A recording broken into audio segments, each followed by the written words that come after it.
Namaskar students, I am Dr. Raju Kumawat, Faculty of Agriculture and Veterinary Science. Today I am going to discuss agriculture economics. Under agriculture economics, I will discuss topic importance of agriculture economics and its different approaches.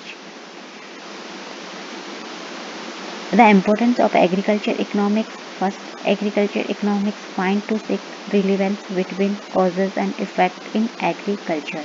Second, it uses theoretical concept of economics to provide answer to the problem of agriculture and agribusiness. Last, agriculture economics play a major role in understanding the complications involved the foundation system. तो agriculture economics जो है ना वो depend होती है agriculture और agri business के ऊपर। एग्रीकल्चर इकोनॉमिक्स के अंदर अपन स्टडी करते हैं production, consumption, distribution, resource use, resource sharing, resource exchange, इन सब के अपन एग्रीकल्चर इकोनॉमिक्स के अंदर स्टडी करते हैं। एग्रीकल्चर इकोनॉमिक्स जो है ना बेसिकली डिपेंड होता है एग्रीकल्चर मार्केटिंग पे, एग्रीकल्चर फाइनेंस पर, एग्रीकल्चर जो बैंकिंग है उनके सेक्टर के अंदर, एग्रीकल्चर प्राइसेस पर, एग्रीकल्चर मनी पे, एग्रीकल्चर कैपिटल पर, एग्रीकल्चर लैंड पे, एग्रीकल्चर मैनेजमेंट के ऊपर। एग्रीकल्चर इकोनॉमिक्स का जो मेन एम होता है या जो मेन इम्पोर्टेंस होता है वो है कि एग्रीकल्चर के अंदर अपन कौन कौन सी टेक्नोलॉजी एडॉप्ट करें जिससे अपनी जो वेल्थ है, अपनी जो मनी है वो हाईएस्ट हो या मैक्सिमम हो और अपने को सबसे ज़्यादा या मैक्सिमम प्रॉफिट हो, वो होता है एग्रीकल्चर इकोनॉमिक्स का इम्पोर्टेंस। एग्रीकल्चर इकोनॉमिक्स जो होती है ना वो एग्रीकल्चर और एग्री बिजनेस दोनों के अंदर जो प्रॉब्लम होती है उनको भी शॉर्ट आउट करती है कि एग्रीकल्चर के अंदर जैसे कि अपन ओल्ड इक्विपमेंट्स यूज कर रहे हैं तो अपन न्यू टेक्नोलॉजी के अंदर अपन उसको कैसे यूज कर सकते हैं, अपनी वेल्थ को कैसे बढ़ा सकते हैं, अपनी मनी को कैसे इंक्रीज कर सकते हैं, अपनी डिमांड को कैसे कम कर सकते हैं, अपनी जो सप्लाई है उसको कैसे बढ़ा सकते हैं, ये सारा डिपेंड होता है एग्रीकल्चर इकोनॉमिक्स के ऊपर। Now, different approaches of the agriculture economics. Generally, agriculture economics depend on the two approaches. First, the traditional approach. Second, modern approach. Under the traditional approach, we discussed production approach, consumption approach, exchange approach, and distribution approach. The production approach means the addition of utility. Hence, production is defined as the creation of utility.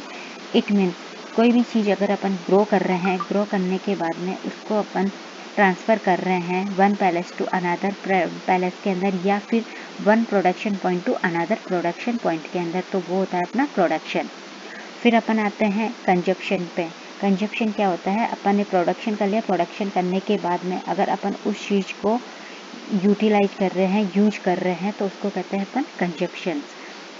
Consumption means होता है it means the use of wealth to satisfied of wants. जो भी अपनी wants है उनको अपने को जो कंजप्शन है अपन यूज कर रहे हैं उस चीज़ को अपने को वो सेटिफाइड करती है, उसको अपन कंजप्शन कहते हैं।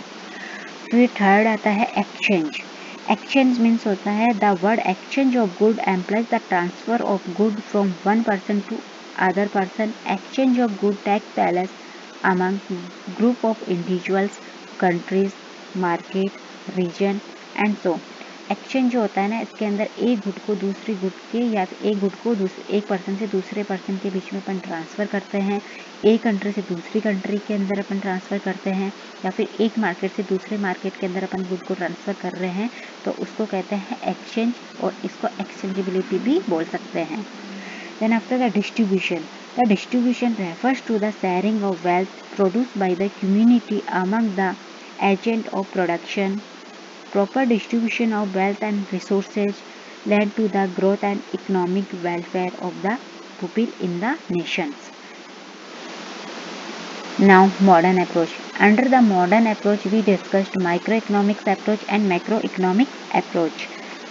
जैसे कि नाम से ही आपको पता चल रहा है microeconomics and macroeconomics. Microeconomics means होता है इंडिविजुअल लेवल और मैक्रोइकोनॉमिक्स होता है एग्रीगेट इन ग्रुप। कोई भी चीज़ अगर इंडिविजुअली अगर उसकी स्टडी कर रहे हैं तो उसको अपन माइक्रो अप्रोच कहते हैं। मैक्रो अप्रोच के अंदर आ जाएगा अगर उसकी ग्रुप के अंदर स्टडी कर रहे हैं, ग्रुप के अंदर उसका डिस्कस कर रहे हैं तो वो आ जाता है मैक्रो इकोनॉमिक्स के अंदर। माइक्रो इकोनॉमिक्स जो होता है इसको अपन प्राइस थ्योरी भी कह सकते हैं और मैक्रो इकोनॉमिक्स जो होता है ना इसको अपन इनकम थ्योरी भी कहते हैं। माइक्रो इकोनॉमिक्स जो होता है ना वो ग्रीक वर्ड है जो कि माइक्रो से लिया गया है, जिसका अर्थ होता है स्मॉल। एंड अदर वर्ड के अंदर अपन कह सकते हैं मिलियन पार्ट्स। इसके बहुत सारे पार्ट्स होते हैं। ये एक सूक्ष्म इकाई होती है, बहुत ही छोटी इकाई होती है, उसको अपन माइक्रो अप्रोच कहते हैं। So, the term microeconomics has been derived from Greek word micros, meaning small. In other words, micro means a million parts. It otherwise known as a price theory.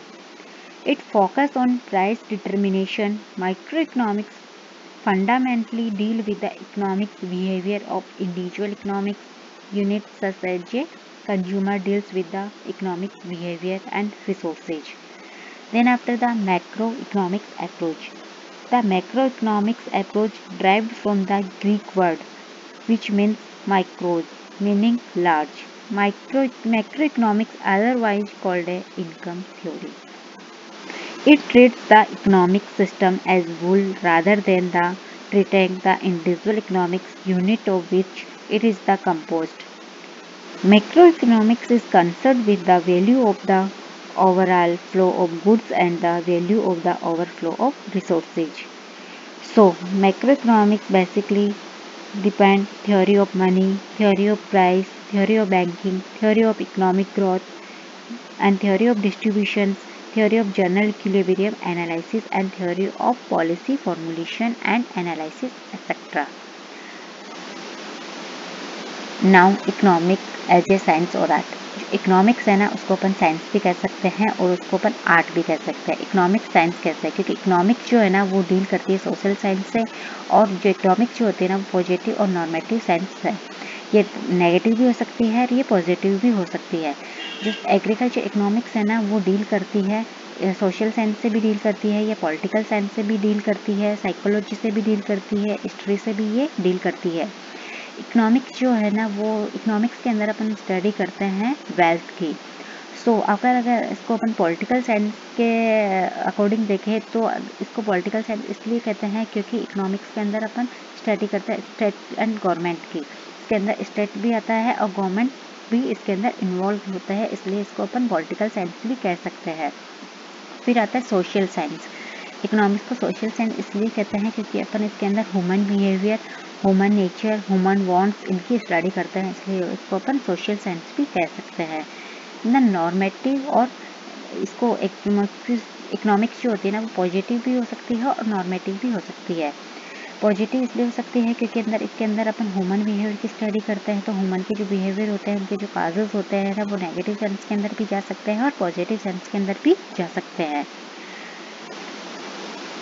Thank you. I hope all are you satisfied with my digital sessions. If you have any query, mention in the comment box. Thank you.